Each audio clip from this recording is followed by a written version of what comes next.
All right, myself and my social status. I'm married. I got married in 2018, so I guess it's been a year and a half. Um, she's awesome. My wife is awesome. I just graduated from UVU, so I have my bachelor's degree. I'm currently working as the director of purchasing for. It's like it's a personalized gift company. So people will order one of our products, and then we engrave them, embroider them, print on them, personalize them. We have tons of products. So I manage all the inventory and all the purchasing, all the overseas stuff. It's a lot, but the good thing is, and I was kind of afraid that this wouldn't happen. This has to do with my social status. I was 2 weeks away from graduating, and my boss basically pulled me into his office and said, "Hey, look, I know that you're graduating here pretty soon, and as soon as you do, and a few things happened in the company. The company's going through a merger right now. So he said, as soon as the merger's over and you've graduated, let's sit down and talk about, giving you some extra responsibilities, getting you a team, having you work under our new CFO, which I don't know who they are yet, but I'll be working directly under the new CFO. And he's like, we want you to learn a ton of stuff firsthand, because when I graduated, and this is the CEO talking, he says, when I graduated, my boss didn't care. And 2 weeks later, I had a new job with somebody that cared about me having graduated. So we don't want that to happen to you. So anyway, long story short, with my social status, hopefully should be getting an upgrade soon. Some more pay, and my wife and I are hoping to move into a house sometime this year, buy a house. We're currently renting out her parents' basement. So what do I believe my strong suit is? I'd say that some of my greatest strengths are that I'm really competitive. Just in case you haven't been able to tell in our gameplay videos and just when we're playing in general, I'm really competitive. And for a long time, I thought that was a bad thing. My family and I, we've always played games. Like every Sunday, that's our thing. It's we have dinner, we clean up, and then boom, we're playing Settlers of Catan, Dominion, Cover Your Assets. Those are just some of the tens of, maybe even hundreds of games that we've played.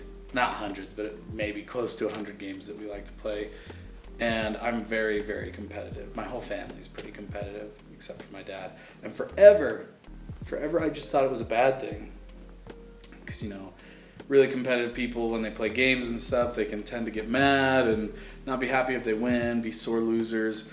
But I learned that me being competitive can actually be a good thing if I use it positively, especially because I have a hard time self-motivating, or I have a hard time motivating myself sometimes. So if I'm really competitive about something, then it gets done. You know what I mean? So that's one thing. And then I'd say one of my other strengths is that I'm really good at, like, if I have a team under me, for example, I'm really good at saying, this person is really good at this. Let's get these two people to work together. And also in that process, I'm trying to think of how to explain it. I've just had to do this a lot, where I team people up and help them use their strengths the best way that I can. Like, I'm good at recognizing their strengths. And for top three, I'd say empathy. I'm really good at knowing when somebody's sad, even when they're trying to hide it. And maybe when they're really good at hiding it and other people think, oh, like, she's fine. I can go, no, she's not fine. Oh, my favorite show? Ooh. I'm going to say, for me, this is super nerdy. This is so nerdy, but I love Hunter x Hunter. It's an anime, and it's about this kid who is trying to find his dad, and it's got all the kind of anime stuff that you'd expect. It's a shonen, so he's he's getting progressively stronger as it goes. Have you watched it? You seen it? Okay. So he has to become what's called a hunter to find his dad, because his dad is a hunter, and they're like the most skilled people on earth, and a lot of people don't even know about them. And there's a lot of things that the hunters can do. They can be like in charge of getting, like, capturing bad people. They could be everything from that to treasure hunters and what's the word I'm looking for? It starts with an A, where you like dig sites up and whatnot. They can also be it's not anthropology. Archaeologists. Yeah. Anyway, that's what his dad is. So he's trying to find his dad, who. Anyway, you'll just have to watch it. But it's a really entertaining show. The reason why I like it so much is because Gon, the main character, is just so happy. Like, even though he's had a really hard time or goes through a bunch of hard times and whatever, he's always positive, and he's laughing and smiling and having fun with his friends. And the only times when he's not happy, it's because he's really pissed off, and it's for a good reason. Like somebody's trying to murder his friends or something. Anyway, if I had to fight 100 regular-sized chickens or 10 human-sized chickens, what would I choose? Do I get to choose my weapons? There's no weapon. There's no weapons. It's hand-to-talon combat. I'm getting so many horrible flashbacks of playing Legend of Zelda and hitting a chicken way too many times. Not a chicken, a cucko, whatever they're called, cuckoo, whatever.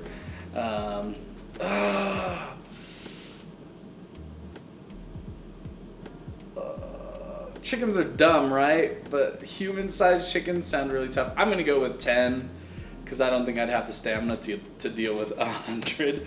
I might have a better chance against 10, even though I feel like I'm gonna get my guts ripped out by their talons. But we'll see. I'll go with the 10 big ones.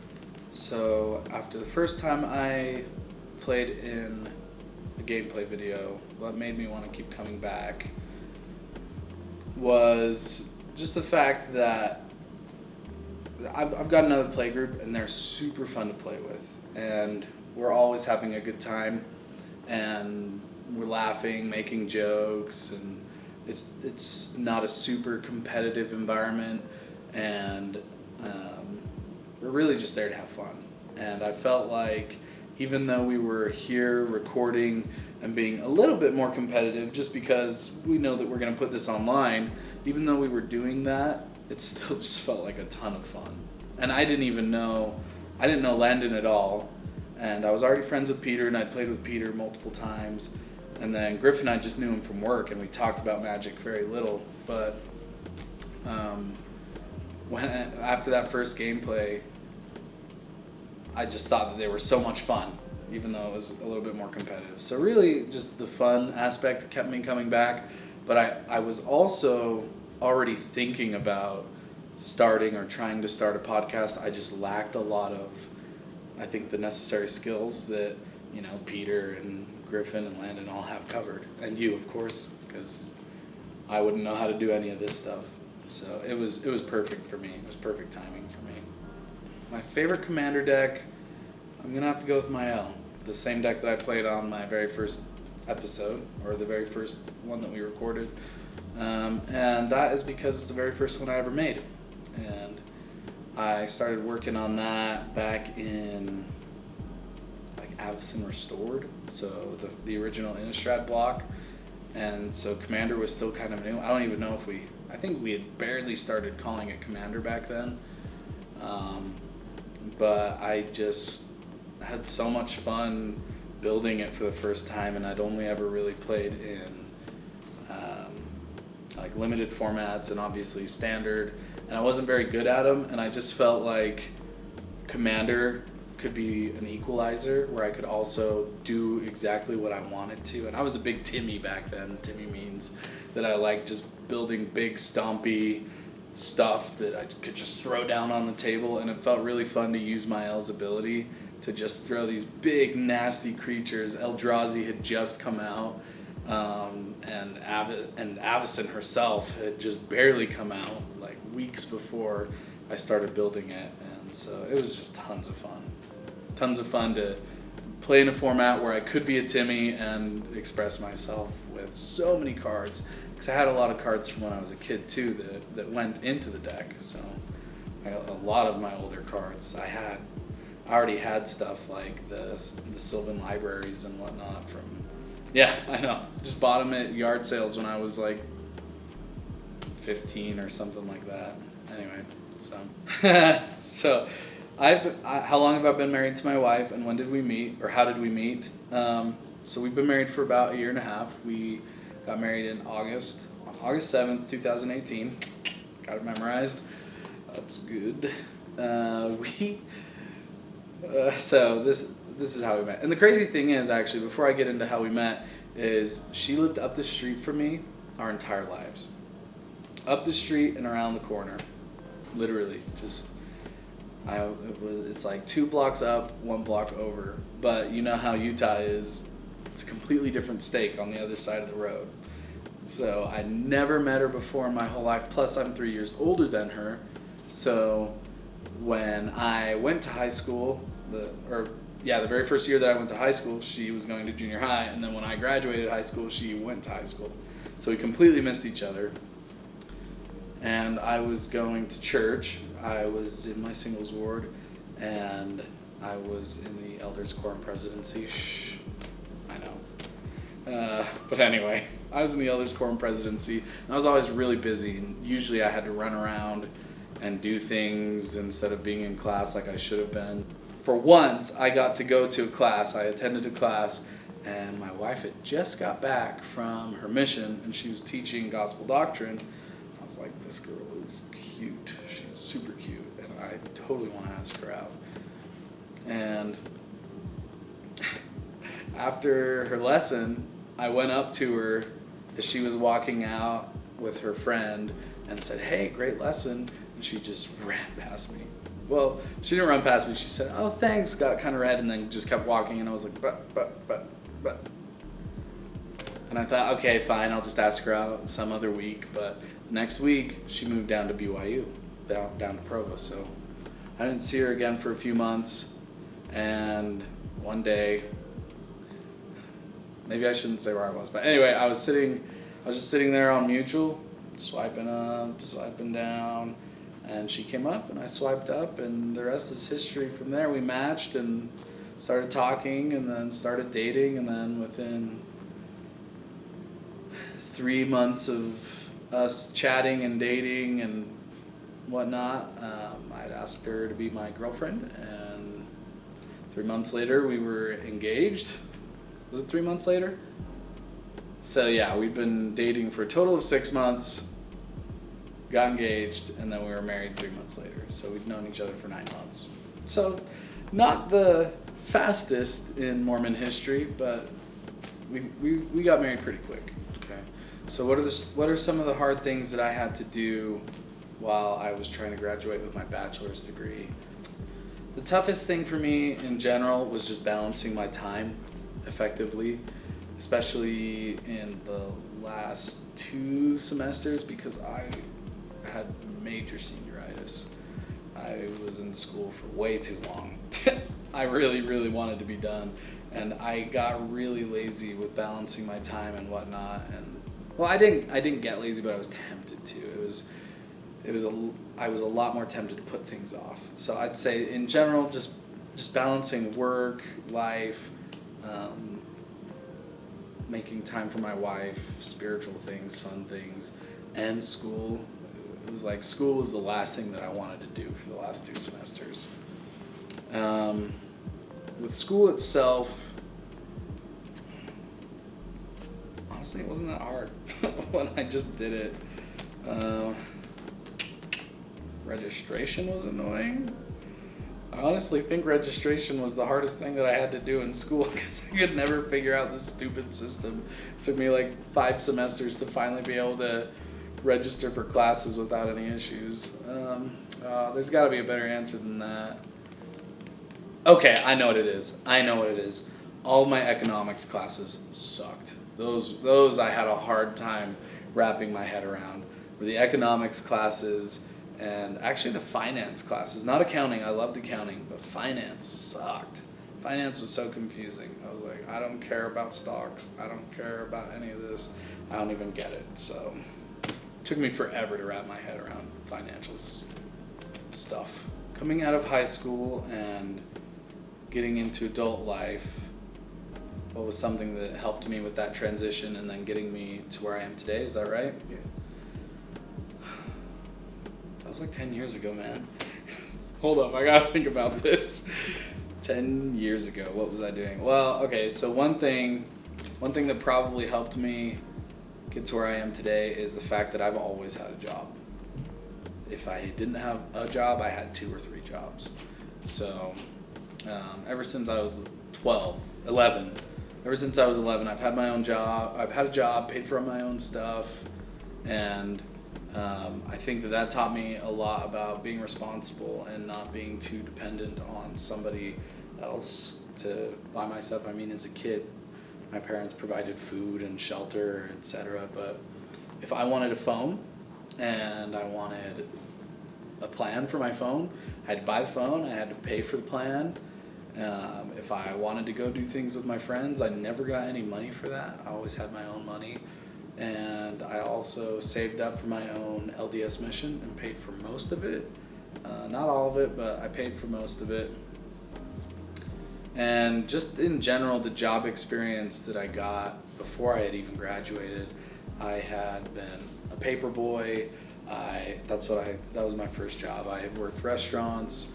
I worked as a bank teller. I taught jiu-jitsu classes. I know it doesn't look like it now, but I did teach jiu-jitsu classes and I was in pretty good shape. The mission is what did this to me. I served my mission in Argentina, so I ate really well. I gained 45 pounds on my mission and it never went away.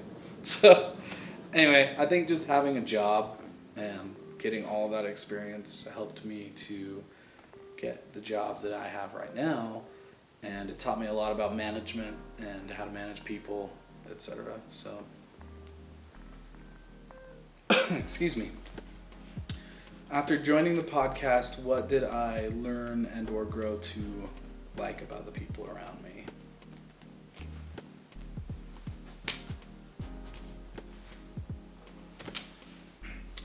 I have come to really love just how much fun everybody has doing all of this, and I think that if it wasn't fun, we wouldn't want to do this. So I think it's good that anytime anybody gets frustrated about something, we quickly fix it. And I have also grown to really respect Peter in particular for how much work he's put into this. And really everybody's put a lot of work into all of this. And I can tell that everybody wants to be here. Everybody wants to do their stuff, so. As a man and an eternal companion, what is some advice that I would give to other people starting that journey? Forgive and forget. Forgive and forget. And do it very fast. Never hold on to a grudge. This is something that my dad taught and showed me throughout my whole life. Is anytime, and also more importantly than that, say I'm sorry, and say I'm sorry quick. Don't only forgive, say you're sorry and do it fast. That's always what my dad taught me. And any time that he and I would fight, which was frequently when I was a teenager, he would always be the first one to come apologize. I'd shut myself in my room and lock the door and just blast heavy metal music, and I was pissed and angry. I still do that sometimes, but not for being pissed and angry, just for fun now. But he would always come, knock on my door, and be the first one to say, "Hey, I'm sorry. I was wrong. I think that we were both wrong, and I love you. I'm sorry." And that's been really important in my marriage. Forgive, forget, say I'm sorry, and do it fast. Get over it. Being together is way more important than holding on to stuff. What am I looking forward to in 2020 and why? I'm hoping to buy a house. And I've kind of already made this pledge, and I don't know if everyone's really taking it seriously or not. Maybe everybody is waiting on me, and I've already convinced my wife, but once we get the house, I want to build a set down there for the podcast. I think it would be so dope to have a set, and I would kind of make it like my man cave, like half of the room be my man cave and the other half the set, or just make it so that I'm sure you'll be there to help me and like organize everything, but I've got just so much crap in boxes, like just so many like dorky figures, and I figure we can have like all my figurines and whatnot, like all my amiibos and Legend of Zelda crap up on our set. It doesn't all have to be Magic stuff. It just has to be super nerdy, and we want people to be like, oh, what the heck? They've got all the amiibos from Legend of Zelda on the set, or whoa, holy cow, that figure of Sonic is dope. Let's play Magic. Let's watch them play Magic now. So anyway, subscribe. Yeah, subscribe right there. Anyway, I'm really excited to get into a house with my wife, and not just because of the man cave.